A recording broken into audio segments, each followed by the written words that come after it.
My family abandoned me at 17. With a note saying, "You'll figure it out." Now they want back in. Because I'm a millionaire. So I took them to court. When I was 17, my family moved 2 states away without informing me. They left a letter that read, "You'll figure it out." 12 years later, after I'd made it without them, they reached out to reconnect. When I was 17, I returned to a completely vacant house with a note on the kitchen counter. It was the cruelest thing I had ever read. It simply said, "You'll figure it out." I wasn't sure what I had done wrong. I assumed they were tired of pretending they liked me. But the truth was that they had never pretended. When I was 13, I cooked a birthday cake for my mother by myself, only to have her describe it as clumpy. At 15, I taught my brother through his finals while he called me a know-it-all and slammed the door in my face. At 16, I gave my entire paycheck to my father so he could pay bills, but when I brought it up later, he raged at me because he felt I was useless. I was always useful but not liked. My parents and brother, my only family, had packed up and relocated 2 states away without informing me. I found out from the landlord a week later. They canceled the lease early, so I had a week to move out. I spent 3 nights at a friend's house before running out of places to go. Eventually, I was sleeping in the rear of a storage container that I had rented with my last savings. I snuck into the YMCA and showered, ate peanut butter with a spoon for breakfast, lunch and dinner, used free library computers to apply for employment, and pretended everything was fine. Eventually, I was recruited as a diner server for the night shift. The manager was stern but fair, and he paid me cash beneath the table until I could obtain an ID. She let me take a nap in the break room once when I was practically exhausted. I fought my way through it, purchased a prepaid phone, recorded every single receipt, and watched free YouTube videos on budgeting and goal planning. I barely survived my first year, but I got through it. The turning point came when a regular at the diner gave me a temporary job cleaning office files. It paid 3 times what I made. I said yes. That job led to another, then another. I learned quickly, arrived early, and asked questions. By the age of 22, I was working full-time as a freelancer. By the age of 25, I had started a consultancy firm for myself, using a folding table and a borrowed laptop. By the age of 27, I had 5 contractors under my supervision, my own office, and a customer list that encompassed companies I had never imagined. By the age of 29, I had officially achieved millionaire status. Not an important millionaire, not a fake it for Instagram wealthy, but true savings, a retirement account, no debt, a paid-off apartment, and affordable health insurance. I cried the first time I saw my bank app hit 7 figures. During those difficult years, my family never contacted me once. My brother once appeared in a suggested friends list. He is now married and still lives in the state where they disappeared. I stared at the computer for a long time, wondering whether he ever informed his wife about me, if he said I fled, or if he said nothing at all. Sometimes I wonder if hating them would have been easier. But truly, it was never hatred. It was heartbreaking. I go to therapy now because I want to remain intact. I've compiled a list of people who saved me when they didn't have to, including co-workers, classmates, and strangers who demonstrated what true support looks like. Last week, a podcast interview I recorded about surviving family estrangement went viral. It surpassed 1 million views in 4 days. My email is full of notes of encouragement, thanks, and strangers telling me I've put voice to their grief. Then one email stood out. The subject line reads, "You're still our daughter." It was from my mother. There was no apology, just a paragraph about listening to my point of view and possibly talking. Then came another message, this time from my brother. "We miss you. Can we fix this?" I stared at the screen for a long time before shutting down the laptop. I sat with it and wondered whether mending entails looking back or forward. I didn't answer immediately. I needed time to process. My therapist, Melissa, suggested that I wait at least a week before making any decisions. Give yourself space to feel whatever comes up, she advised throughout our session. There's no rush to respond. So, I did. I concentrated on work, went to the gym, and ate dinner with friends. But those emails haunted me. I kept opening them, reading them, and then closing them again. My mother's reply felt cold and professional, as if she were writing to a distant acquaintance. My brother's was shorter but seemed more genuine. I could not quit thinking about them. After 10 days, I decided to respond to my brother first. Just something simple. I wrote to myself, "It's been 12 years. What changed?" Then I pressed submit before I could overthink it. He responded within an hour. He claimed the podcast made him comprehend what they had done. He claimed he was only 15 when they abandoned me, that he had no option, that he had always wondered about me, and that he had looked me up online a few times over the years but never had the confidence to contact me. He was happy to see me achieve it. I didn't buy it totally. If he was so concerned, why wait until I had achieved public success? I asked him just that. His subsequent email was longer. He revealed that money was tight for them. My parents' business had failed. His wife was expecting their second kid, and medical bills were piling up. I felt my stomach drop. That was the actual cause. I did not reply for another week. Then my mother sent a follow-up email with old family photos attached, including pictures of me as a newborn, us at the beach when I was about 5 or 6, and Daniel and I creating a snowman. Happy times that seemed to belong in someone else's life. She stated at the bottom of the email, "We made mistakes. We want to make amends." I shared Melissa's emails during our next session. She reminded me that I had control, that I could set limits, and that I owed them nothing. However, she said that closure, whether in the form of reconciliation or a final goodbye, would help me move forward. I nodded, but within I was conflicted. Part of me wanted to tell them to go to hell. Another part wanted to know why they abandoned me, and a tiny dumb part of me still wished they would love me. I planned to meet my brother first, with no parents.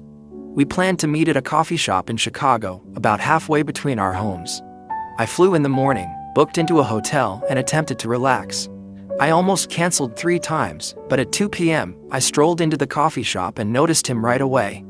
He appeared older and heavier, with a receding hairline, but his eyes remained the same. When he spotted me, he stood up awkwardly and unsure. I did not hug him. We just sat across from each other, holding our coffees like strangers.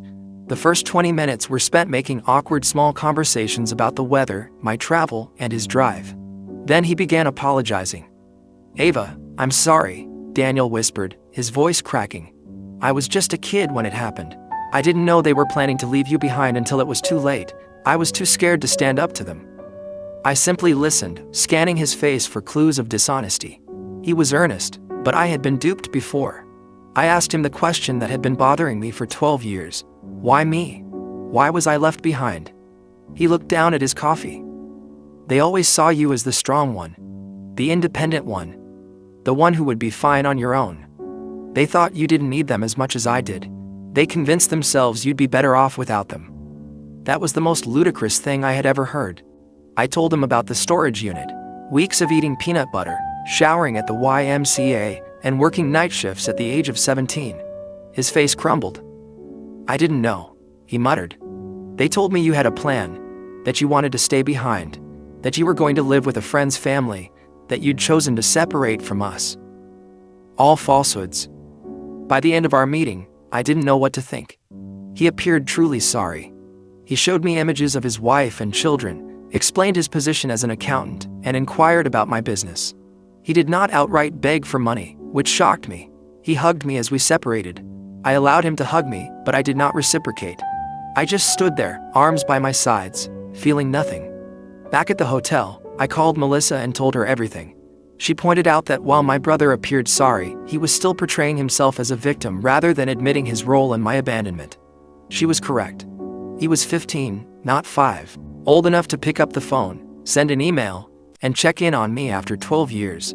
That night, my mother called. I hadn't given her my phone number, so Daniel must have. I almost did not respond, but curiosity won out. Her voice sounded older and raspier. When I said hello, she burst into tears and began telling me how proud she was of me, how she had always known I would succeed, and how special I was. I allowed her to talk herself out. Then I asked her the same question I had asked my brother. Why me? Her response was different. "We were in debt, Ava. We couldn't afford 3 mouths to feed. We knew you were smart enough to make it on your own. We figured you'd go to social services and get placed with a better family. We thought we were doing you a favor." I hung up on her, blocked her number right away, threw my phone across the room, and screamed into a pillow. The next morning, I received an email from my father, our first contact in 12 years. He did not apologize. Instead, he wrote about how difficult their lives had been, about medical bills and failed businesses, about Daniel's wife needing surgery, and about their impending eviction. Finally, he asked if I could help the family. Not a single question about my life. Not a single acknowledgement of what they'd done. I forwarded the email to Melissa with the subject line. And there it is. She called me immediately, despite it being Sunday.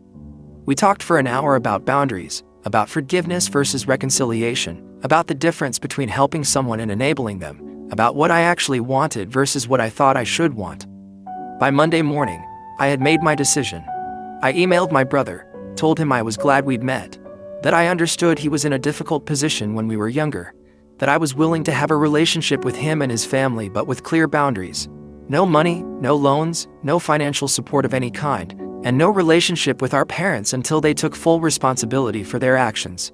His response was immediate and telling. "I'm really disappointed, Ava," he wrote. "Our parents really need help. Families should support each other. You're being selfish with your success."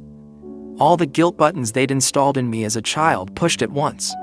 I didn't respond. Instead, I booked an appointment with Melissa and a vacation to Bali. I needed space to process everything.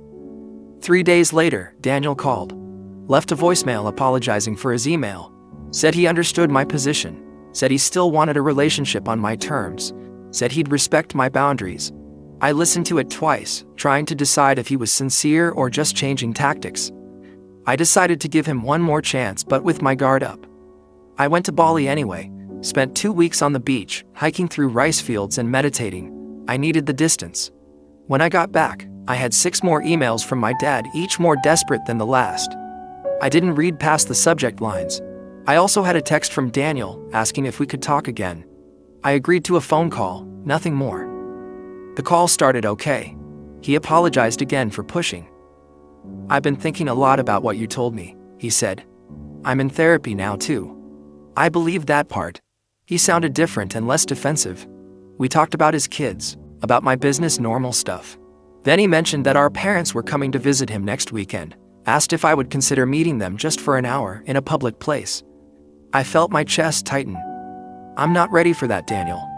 He pushed a little, but backed off when I got quiet. After we hung up, I called Melissa. We had an emergency session that night. She helped me realize I was afraid of seeing them, not because I hated them, but because I still craved their approval. Still wanted them to love me. Still wanted to be enough. It was pathetic, but it was true. I cried. For an hour in her office. The next day, Daniel texted again. Said our mom was crying all night after he told her I wouldn't meet them. Said our dad was talking about driving to my city anyway. I felt panicky. Blocked Daniel's number immediately. Then I called my assistant and told her I was working from home for the week, ordered groceries for delivery, and basically hid in my apartment like a scared kid. On Wednesday, the doorman called up. Said there was a couple asking for me, wouldn't give their names. I knew instantly. Told him I wasn't accepting visitors. 5 minutes later, my phone rang from an unknown number. I let it go to voicemail. It was my dad. "Ava, we drove 8 hours to see you," his angry voice said. "You're being childish. We deserve a chance to explain." I deleted the message and turned off my phone. Thursday morning, I woke up to someone pounding on my door. I froze in bed, heart racing, checked the peephole. It was them, my parents, standing in my hallway like they had any right to be there. "Ava, please." My mom's voice came through the door. "We just want to talk to you." "We know you're in there," my dad added. "We love you. We're sorry." I didn't open the door. I sat on the floor with my back against the wall, shaking. Eventually, they left. I called building security immediately, told them not to let those people up again. The guard sounded concerned and asked if I needed police. I said, "No. Just don't let them up." Then I called Melissa. She came over on her lunch break, brought me a sandwich, and sat with me while I cried. Told me I had every right to set boundaries, that I didn't owe them a meeting, that what they were doing was harassment, not reconciliation. After she left, I got an email from Daniel. He was furious. Said I'd humiliated our parents. Said they were staying in a cheap motel they couldn't afford because they were so desperate to see me. Said his wife needed surgery next month and they were hoping I could help. Said I was being cruel. I didn't respond. Friday morning, I decided I needed to leave town for a while. Booked a flight to visit my friend Rachel in Portland. She'd been one of the people who helped me when I was homeless and let me crash on her couch for a week when I had nowhere else to go. I trusted her completely. I was throwing clothes in a suitcase when my phone rang an unknown number again. I ignored it. 10 minutes later, my doorman called. Said there was a woman downstairs having what looked like a medical issue. Said she was asking for me by name. claimed to be my mother. I felt sick. Told him to call an ambulance if she needed help, but I wasn't coming down. He sounded uncomfortable but agreed. I finished packing and headed downstairs an hour later. Checked the lobby carefully before entering. No sign of them. I felt relieved, but also weirdly guilty. The doorman gave me a strange look as I passed. Told me the ambulance had come. That the woman had been having chest pains. That she'd been taken to Memorial Hospital. I nodded and hurried out to my waiting Uber. At the airport, I got another call from Daniel. I almost didn't answer, but something made me pick up. "Mom had a heart attack," he was crying. "She's in surgery. This is your fault for stressing her out." I hung up on him, called Melissa instead. She answered immediately. I told her what happened, asked if I was a terrible person. "Ava, listen to me," she said firmly. "You are not responsible for your mother's health. This feels like another manipulation tactic. Get on your plane and take care of yourself." I did. Spent the weekend with Rachel, told her everything. She remembered when my family abandoned me, remembered how broken I'd been. She was furious on my behalf. "They don't deserve a minute of your time," she said, pouring me another glass of wine. "Not after what they did to you." It felt good to have someone so firmly in my corner. Sunday night, I got an email from my dad. My mom was stable, had a stent put in, would be released Tuesday. The email ended with, "She's asking for you. Don't you think you've punished us enough?" I showed Rachel. She rolled her eyes so hard I thought they might get stuck. Told me this was textbook guilt tripping. I knew she was right, but part of me still felt responsible. I flew home Monday, found flowers outside my apartment door. The card said, "Please call us. We're staying at the Holiday Inn until Wednesday." No apology, no acknowledgement of boundaries, just another demand. I threw the flowers in the trash chute. Tuesday morning, I got a text from an unknown number. It was a photo of my mom in a hospital bed looking pale and small. The message said, "She might not have much time left. Do you really want to live with this regret?" I blocked the number. Called Melissa. She suggested I take a social media break, change my number, maybe even stay with a friend for a while. I agreed. Called my assistant and told her I'd be working remotely for 2 weeks. Packed another bag. Before I could leave, my doorman called again. Said there was a young woman downstairs asking for me. Said she had a small child with her. Said she claimed to be my sister-in-law. I felt cornered. These people wouldn't stop. I told the doorman to send her up. Decided to face this head on. The woman who knocked on my door looked exhausted. Had dark circles under her eyes. Was holding a sleeping toddler against her shoulder. "I'm Rachel," she said quietly. "Daniel's wife. I came alone because I wanted to talk to you without family drama." I let her in reluctantly. Offer her water. She accepted gratefully. Rachel put her sleeping daughter on my couch, tucking a blanket around her. Then she sat at my kitchen table and started talking. "I only learned about you 3 years ago," she admitted. "Daniel told me you ran away at 17, cut contact with the family. I always thought it was strange but never pushed. Hearing your podcast was a shock. I confronted him, and he finally admitted the truth. I just listened, not sure what to believe anymore." Rachel seemed sincere. "I'm horrified by what they did to you," she continued. "I insisted Daniel reach out, but I had no idea they were going to ask you for money. I'm embarrassed and angry about that. Yes, I do need surgery for a thyroid condition, but we have insurance. Your parents are the ones in financial trouble, not us." I asked her why she'd come. She looked me straight in the eyes. "You deserve to know the whole truth," she said. "Your parents have been telling everyone you abandoned the family, that you were mentally unstable, that you stole money from them before disappearing, that they spent years looking for you, all lies to cover what they'd done." I felt like I'd been punched. "How do you know this is true?" She pulled out her phone, showed me Facebook posts from years back, my mom asking for prayers to find her troubled daughter, my dad claiming I'd taken their savings before running away.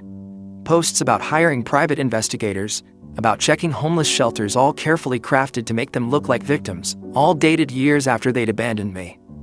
Rachel apologized for being part of it, even unknowingly. Said she'd confronted my parents too. That they'd admitted everything to her when she threatened to tell the whole family the truth. That they were desperate now because their lies were unraveling. That my podcast had people asking questions they couldn't answer. Her daughter woke up to a cute little girl with curly hair. "This is Lily," Rachel said softly. She's 3. I have another daughter on the way. I want my children to know their aunt, but only if you want that too. No pressure, no guilt, just an open door if you ever choose to walk through it. After they left, I sat in my apartment for hours, processing. Called Melissa again, told her everything Rachel had said. She wasn't surprised. Abusers often control the narrative, she explained. They create alternate realities where they're the victims. She asked what I wanted to do now. I honestly didn't know. That night I got another email from my dad. This one was different, angry, and threatening. Said if I told lies about them online, they would sue me for defamation. Said they had proof I'd stolen from them. Said they'd go to the media with their side if I didn't take down the podcast and issue a public apology. Said they expected financial compensation for the damage to their reputations. I forwarded it to Melissa, then to my lawyer, Marcus. He called me immediately. This is empty threatening, he assured me. Truth is an absolute defense against defamation. Save everything but don't respond. I'll handle it if they actually file anything, which I doubt they will. People who are actually going to sue don't usually announce it first.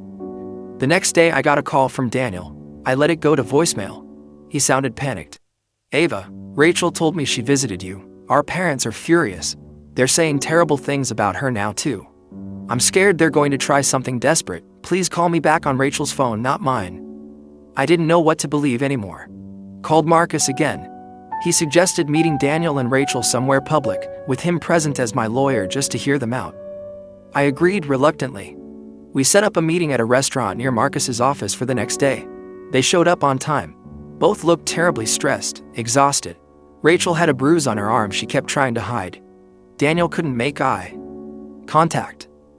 I'm Marcus, Ava's attorney, he said as we sat down, which made Daniel flinch. But we sat down, ordered coffee, and they started talking. The story that came out was worse than I'd imagined. My parents had been living off Daniel for years, moving in and out of his house, taking money for emergencies, watching his kids while criticizing his parenting. When Rachel confronted them about me, my dad had grabbed her arm hard enough to leave marks. Daniel had kicked them out. They were now staying in a motel, calling constantly, showing up at his work. I listened without interrupting, watched my brother break down as he described how our parents had controlled him his entire life. How they'd convinced him I abandoned them. How he'd been too scared to question their version of events. How he'd been trapped in their web of manipulation and lies for 12 years. How he was terrified they would hurt Rachel or the kids. Marcus asked careful questions about financial entanglements, about house titles and bank accounts, about whether my parents had keys to their house. Daniel answered everything. Said they'd co-signed his mortgage. Said his dad was still on his bank account from when he was in college. Said they had spare keys. Said they knew all his passwords. Marcus took notes, occasionally glancing at me. By the end of the meeting I felt drained but clearer. This wasn't just about me anymore. Daniel and Rachel were victims too, in their own way different from me, but still trapped. Marcus suggested they speak to a lawyer of their own, gave them a colleague's card, told them to change their locks, passwords and bank accounts immediately. They nodded, looking overwhelmed but grateful. As we were leaving, Daniel hugged me. This time, I hugged him back. It wasn't forgiveness, not yet, but it was something. A recognition that we'd both been damaged by the same people. Maybe we could help each other heal. That night, I got a series of increasingly unhinged texts from my parents' numbers, accusations, threats, guilt trips. I blocked them all. Then I called Rachel and asked if they were safe. She said yes. They'd changed the locks, stayed with friends the night before, were looking into a restraining order. I felt relieved but still worried. The next morning I woke up to my phone ringing. It was Rachel, hysterical. They broke into our house, she sobbed. They took Lily's baby photos, important documents, and Daniel's laptop. They left a note. Family matters should stay in the family. I told her to call the police immediately, said I'd meet them at their house. Called Marcus on my way. When I arrived, there was a police car outside their house. An officer was taking statements in the living room. The place was a mess, drawers pulled out, papers scattered. Daniel was sitting on the couch, head in his hands. Rachel was pointing out missing items to the officer. I introduced myself as family, there to help. The officer seemed skeptical that grandparents would break in. Are you sure they didn't just use a key? He asked. Maybe this is a misunderstanding. Rachel showed him her bruised arm, Told them about the escalating behavior, about their threats, about how they'd been stalking them. He took notes but didn't seem convinced. Said without evidence it would be hard to prove who did this. After the police left, we cleaned up together. Found more missing things, photo albums, financial documents, the spare key to their car. Daniel looked defeated. "This is my fault," he said. "I should have protected my family better. Should have stood up to them years ago. Should have looked for you harder." I didn't disagree, but I didn't pile on either. We were beyond that now. Marcus arrived as we were finishing, looked around grimly. Said this changed things, that we needed to document everything. That breaking and entering was a serious crime, that we should all stay somewhere else for a few days, that he'd help us file for emergency restraining orders in the morning. We nodded, too exhausted to argue. Rachel packed bags for them while Daniel and I secured the house as best we could, changed locks again, checked windows and discussed security cameras. It felt surreal, taking these precautions against our own parents but also necessary. They'd crossed a line that couldn't be uncrossed. As we were leaving, Daniel got a text from our dad. Just 3 words. "We're watching you." He showed it to me, hands shaking. I took a screenshot, sent it to Marcus. Then I made a decision. Told them they were coming to stay with me. My building had security cameras, a doorman who already knew not to let our parents in. They accepted gratefully. That night, the 4 of us ate takeout in my living room. Lily played with toys Rachel had packed. We talked quietly about the next steps, about restraining orders, about police reports, about changing phone numbers and email addresses, about possibly moving to a new house, about how to protect ourselves long term. It wasn't the family reunion I'd ever imagined, sitting there with the brother who'd let me be abandoned, his wife who'd believed lies about me, and their daughter who was innocent in all of this. But somehow it felt right. Like we were finally facing the truth together. Like maybe, just maybe, we could build something new from the ashes of what our parents had destroyed. The next morning, Marcus called. Said he'd filed emergency restraining orders for all of us. Said we needed to appear in court next week to make them permanent. Said he'd also reported the break-in to a detective he knew who was taking it more seriously than the responding officers had. Said we should all stay together until this was resolved. I agreed. Called my assistant, told her I'd be working from home indefinitely because of a family emergency. She understood, rearranged my schedule. I set up a workspace in my guest room for Daniel, who also needed to work remotely. Rachel and Lily took over my living room, building pillow forts and watching cartoons. It was strange having people in my space. I'd lived alone for years, liked my quiet routines, my clean counters, my empty sink. But there was something comforting about the noise too, about Lily's laughter, about Rachel's quiet humming as she folded laundry, about Daniel's typing from the other room. It felt like family. Not the family that had abandoned me, but maybe the family we could become. That afternoon my doorman called up, said there was a delivery of flowers. I told him to check the card before sending them up. He read it to me. "We know where you all are. This isn't over." I told him to refuse the delivery and to call the police if the delivery person wouldn't take them back. Then I called Marcus again. He said he'd add this to our case file, that it strengthened our request for restraining orders, that we were doing everything right. I didn't tell Daniel or Rachel about the flowers. They were stressed enough. Instead, I ordered extra groceries, made dinner for everyone, and played with Lily. Tried to create some normalcy in this bizarre situation. But that night, after everyone was asleep, I sat alone in my kitchen and finally let myself feel everything. The fear, the anger, the grief, the strange hope. I cried silently into a dish towel so no one would hear me. In the morning, Rachel found me making coffee. Asked if I was okay. I lied. Yes. She didn't believe me. Sat down at the counter. "It's okay not to be okay, Ava," she said gently. "I'm not either. Daniel cries in the shower where he thinks no one can hear. Lily keeps asking when we can go home. This whole situation is terrible, but I'm grateful we're facing it together." I looked at her. This woman I barely knew, who was somehow now part of my life. Asked her why she'd come to me that first day. Why she'd chosen to believe me over the family she'd known for years. She smiled sadly. "I've always felt something was off about your parents, about the stories they told, about the way they controlled Daniel. The podcast confirmed my suspicions. I couldn't let my daughters grow up thinking abandoning a child was ever acceptable." We hugged them. First time. It felt awkward but genuine, like the beginning of something. Not friendship exactly, not yet. but understanding. Solidarity. A shared determination to break the cycle of mistreatment that damaged us all. The next few days fell into a routine: working, cooking, playing with Lily, checking in with Marcus, jumping at unexpected noises, flinching when phones rang. Living in a strange limbo of domestic normalcy and underlying tension. We were safe, but not at peace. Together, but still healing. Family, but still learning what that meant. On Friday, Marcus called with news. The detective had found evidence. Security footage from a gas station near Daniel's house showed our parents' car parked there during the time of the break-in. The restraining order hearing was set for Monday. He was confident we'd get approved. We all felt relieved, but still anxious. Still waiting for the next escalation. It came that night. A brick through Daniel's car window in the parking garage. No note this time. No need for one. The message was plain. The building security tape showed a man in a baseball cap, face carefully turned away from cameras. We couldn't verify it was our dad, but we all knew. Filed another police report. Added it to our case file. Tried not to let Lily know how afraid we were. Sunday night we sat together preparing a strategy for court. What to wear, what to say, what proof to bring. How to describe our family history without seeming crazy. How to make the judge realize the pattern of escalation. How to protect ourselves legally and physically. It was bizarre discussing our parents in this manner, like talking about strangers. Dangerous strangers who happened to share our DNA. As we talked, my phone pinged with an email notification from my mom. Subject line: last opportunity. I almost erased it unread. But something made me open it. It was short. Just one line. If you go to court tomorrow, you'll regret it for the rest of your life.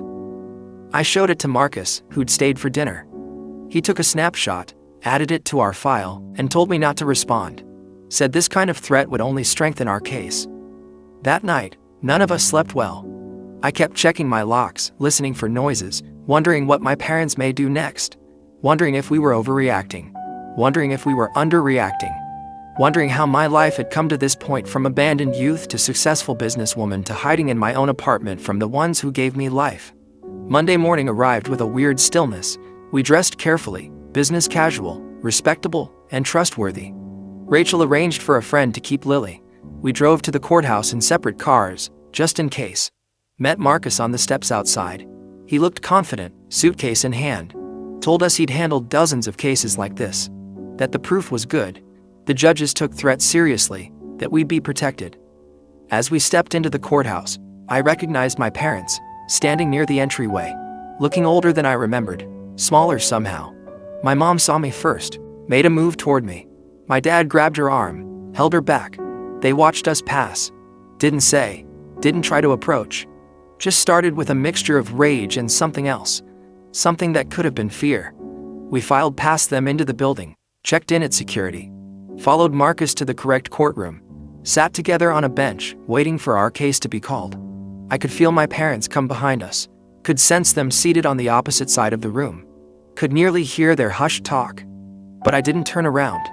Keep my eyes forward. Focused on breathing. The judge called our case. We stood, marched forward, and took our places. Marcus presented our evidence calmly. The break-in, the threatening texts, the flowers, the brick, the email, the history of desertion and manipulation. The judge listened closely. Asked clarifying questions. Looked at our parents with increasing concern. When it was their turn, my parents approached the bench. No lawyer, just them. My dad spoke first. Claimed we were exaggerating. That they were only wanting to reconnect with relatives. That they'd never broken any laws. That they loved us and wanted to make amends. That this was all a misunderstanding blown out of proportion. The judge questioned the security footage, the menacing messages. My dad refuted everything. Said it wasn't them on the camera. Said their texts were being misread. Said they were the victims here, not us. My mom nodded along, periodically blotting at her eyes with a tissue. Then the court addressed them directly about abandoning me at 17. My dad hesitated. Started talking about troublesome kids, about difficult decisions, about doing what they thought was best. The judge cut him short and asked again, directly, "Did you leave your small child alone and relocate to another state?" My father looked down and mumbled something about financial trouble. The judge's expression darkened. After hearing from both sides, the judge approved our restraining orders.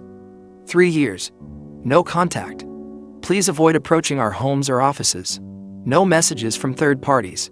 Any infraction would lead to immediate arrest. My parents appeared astonished, as if they couldn't comprehend what was occurring and had never faced consequences before. My mother called my name once, softly, as we exited the courtroom. I kept walking and didn't look back. I felt a weight lift with each step. Not healed. Not yet. However, this is only the beginning. The first tangible border that could not be breached without major consequences. Outside, Marcus shook all of our hands, saying we'd done well, that the orders were strong, that we should phone him right away if there were any infractions, and that he was proud of us for sticking up for ourselves. We thanked him, bewildered but relieved, like natural catastrophe survivors blinking in the sunlight. Daniel hugged me on the courthouse steps, a genuine hug this time. "I'm sorry, Ava," he murmured, his voice breaking. "For not protecting you then. Sorry for not finding you sooner. For trusting their lies.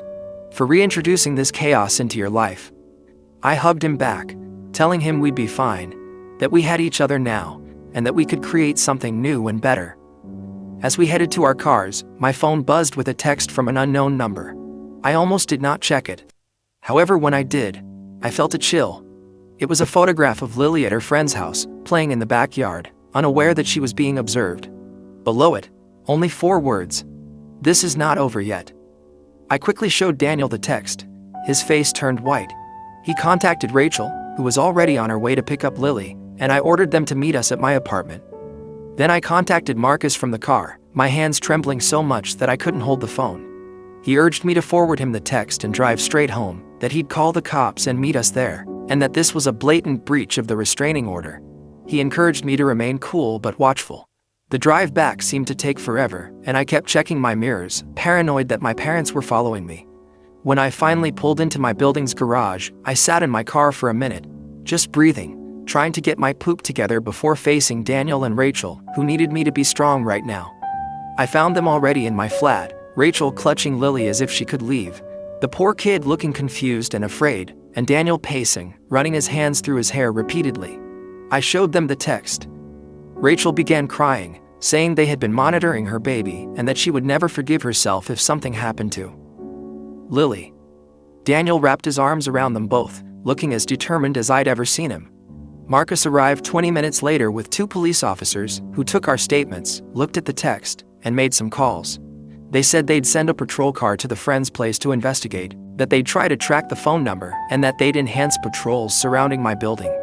They said all the right things, but I could tell they didn't realize how dangerous my parents could be, how unpredictable and desperate they were. After the cops had departed, we sat in my living room, trying to figure out what to do next. Rachel proposed staying at a hotel with different names, while Daniel recommended driving to his cousin's house a few states away. I sat there, becoming angry by the minute. This was just bullshit. We had done everything legally, including going through all of the legal processes and obtaining restraining orders, yet they were still harassing us and controlling our lives via fear. I stood up abruptly. "I'm done running," I responded, "and hiding. I'm done having others determine how I live my life. They have already stolen my childhood. I'm not giving them my adulthood either." Daniel looked at me like I was insane. "What are you going to do?" I honestly didn't know, but I knew we couldn't keep living this way. That night we took turns keeping watch while the others slept. I took the first shift, sitting by my living room window, all lights turned out, observing the street below. Around 2 a.m., I noticed an automobile I knew from my father's old Buick, which circled the block 3 times before stopping across the street.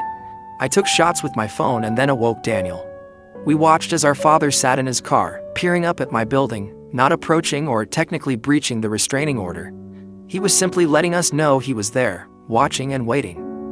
In the morning, I gave the images to Marcus, who said it was alarming but not legally a violation because my father stayed in his car, away from the building. He said he'd keep documenting everything and would speak with the investigator again. I hung up, frustrated, since the legal system had limitations. Restraining orders were merely pieces of paper and they couldn't stop someone who was determined to harm you. Rachel and Daniel planned to take Lily to a hotel for a few days that had interior corridors and adequate security. I helped them pack, hugged them goodbye, and promised to check in every few hours. After they went, I sat in my empty apartment, feeling strangely tranquil, as if I'd reached a decision point and couldn't continue living in this limbo. I called Melissa, told her everything, and asked what she felt I should do. She remained silent for a moment before asking me a question that struck me deeply. What do you really want from your parents? Not what I didn't want or what I was afraid of, but what I consciously desired. I realized I'd never really considered it that way. After we hung up, I wrote a list. What I wanted: to live fearlessly, to maintain a relationship with my brother and his family. I want to quit feeling accountable for my parents' conduct, to be free from the past. That list did not include reconciliation with my parents. There was no mention of forgiveness anywhere. Nobody seemed to understand why they did what they did. I simply wanted to be free from them. That afternoon, I did something crazier. I emailed my folks with a quick message. I know you're watching my building, and I know you're not going to stop, so let's talk one more time. Tomorrow, noon, at the coffee shop on 8th Street. Just me. No cops. No attorneys. After that, you'll leave us all alone forever. I pressed submit before I could change my mind. I did not tell Daniel, Rachel, Marcus, or Melissa. I needed to do this for myself. I wasn't stupid enough to believe that my parents would suddenly become rational, but I needed to confront them on my own terms. I needed to speak my piece. I needed to break the cycle once and for all. My father responded within minutes. We'll be there. No threats or guilt trips, just confirmation. I spent the rest of the day mentally preparing, thinking about what I wanted to say, what I needed them to hear, and what boundaries I needed to set. That night, I slept unusually soundly, as if making a decision had relieved some of my stress. The next morning, I dressed properly, not to impress them, but to feel powerful and confident. I took an Uber to the coffee shop, arriving 15 minutes early, and chose a table in the rear corner where I could see the door, but was not immediately visible from the outside. I ordered a coffee I didn't really desire and sat there waiting, remarkably calm. They came at midday, looking older and exhausted than they did in court. My mother recognized me first and nudged my father. They moved gently, as if they were approaching a dangerous animal that may bolt. They sat across from me without saying anything. We just stared at each other for a long time, these strangers who were my parents and had influenced me in ways they'd never comprehend. I talked first. I did not call this meeting to reconcile, give you money, or hear your excuses. I called it to make sure you understood one thing. It was over. You have lost. You have lost me not only in court. Daniel has been lost. You lost your grandchildren. We lost any possibility of including you in our lives. And if you won't accept it, if you keep chasing us, threatening us, and attempting to push your way back in, I will destroy you. My father began to interrupt. I raised my hand. I'm not finished. Then I brought out my phone and showed them copies of all their threatening texts, Lily's photo, and emails. I have emailed copies to everyone in your life, including your family, church, neighbors, and employment. Everyone. Not yet. But I will. If you contact any of us again, visit our homes, or even mention our names to anyone we know. My mother started crying. We simply want our family back. We made mistakes, but we deserve another opportunity. We're becoming old, and we do not want to die alone. I gazed at her for a long time. You should have considered this before abandoning your 17-year-old daughter, before lying to everyone about what you did, before breaking into Daniel's home, before you threaten your own grandchildren. That enraged my father. You are ungrateful. You have always been challenging. You have turned your brother against us. You owe us because we raised you. I just laughed, right in his face. Do you honestly believe you are entitled to gratitude for doing the bare minimum as a parent, for 17 years before ditching me entirely? Do you believe I should be thanking you for your excellent parenting? He sat there, red-faced and mute, with no response to that question. My mother was still crying, but I felt nothing. No remorse, no pity. Just a cold realization that these people would never change, never accept responsibility, and never be the parents I deserved. I stood to leave. Here's your final warning. The next time you breach the restraining order, I won't simply phone the cops. I'll make sure everyone you know knows who you truly are. If you force my hand, I have the resources to make your life quite difficult. I do not want to do that, but I shall. I want to safeguard my family, my real family. Daniel, Rachel, Lily. The people I choose. As I went away, my mother yelled after me. Do you truly dislike us so much? I came to a stop and turned back. I do not detest you. I don't feel anything for you. You are suddenly strangers to me. And that is your loss, not mine. I left that coffee shop feeling lighter than I have in years. I called Daniel from the sidewalk and told him everything. He was outraged at first that I'd met them alone, then worried that they'd retaliate, but ultimately glad that someone had finally stood up to them directly. He said he wished he'd had the confidence to do so years ago. I returned to my flat, grabbed a suitcase, and decided to stay with Daniel and his family at their hotel for a few days to ensure their safety. When I arrived, Lily ran to hug me. "Auntie Ava." She called for the first time, and I almost cried. Rachel hugged me as well, saying she was proud of me and wishing I might finally find peace. Daniel simply squeezed my shoulder, no words needed. We spent the next few days in a strange limbo, waiting for my parents to make their next move, constantly checking our phones and jumping at unexpected noises. But nothing happened. No calls, texts, emails, or sightings of their car, only stillness. After a week, Daniel and Rachel decided to return home, change all of their locks, install security cameras, prepare to sell their property, and begin looking for a residence closer to my city. I returned to my apartment, went back to work, and resumed my normal life. 2 weeks passed, followed by a month. Nothing from my folks. Marcus checked in on a frequent basis, stating that the detective had confirmed their return to their home state, that the restraining orders were still in effect, and that we should remain alert while moving forward with our lives. Slowly, we did. Daniel acquired a new job in my city, Rachel enrolled Lily in preschool, and they purchased a home 20 minutes from my apartment. Every Sunday, we had supper together and began to create new traditions, memories, and a new type of family based on choice rather than obligation. I kept expecting to feel something about my parents' grief, perhaps remorse or rage, but overall, I felt relieved, as if I'd finally let go of a huge burden I'd been carrying since I was 17, and that I could now focus on the future rather than the past. 6 months after the coffee shop confrontation, I received a letter which was forwarded through Marcus, keeping my address confidential. From my mother. I almost threw it away unread. But curiosity won out. It was brief, only a few paragraphs long. There were no excuses or requests this time. Just an admittance that they had badly harmed me, that they had failed as parents, that they understood why I wanted nothing to do with them, that they were seeking counseling, and that they would follow the restraining orders. They hoped that someday I might be willing to hear a proper apology, but understood if that day never happened. I showed it to Daniel, and he received an identical letter. We spoke about it over dinner that night, whether it was genuine, whether it altered anything, and whether we could ever trust them again. We didn't draw any conclusions, we simply vowed to take things one day at a time, to prioritize our healing, and to safeguard the family we were creating.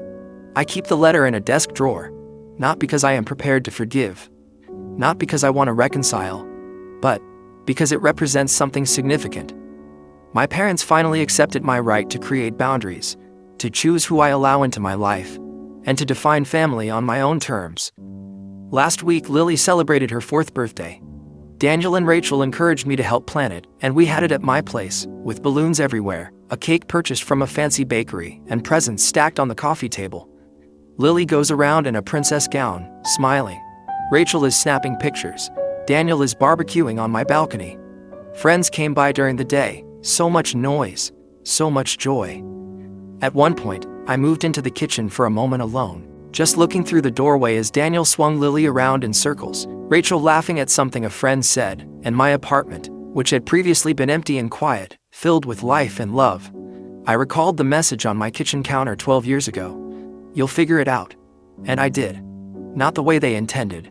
But I had figured out what family should be, what love should be, and what I had always deserved.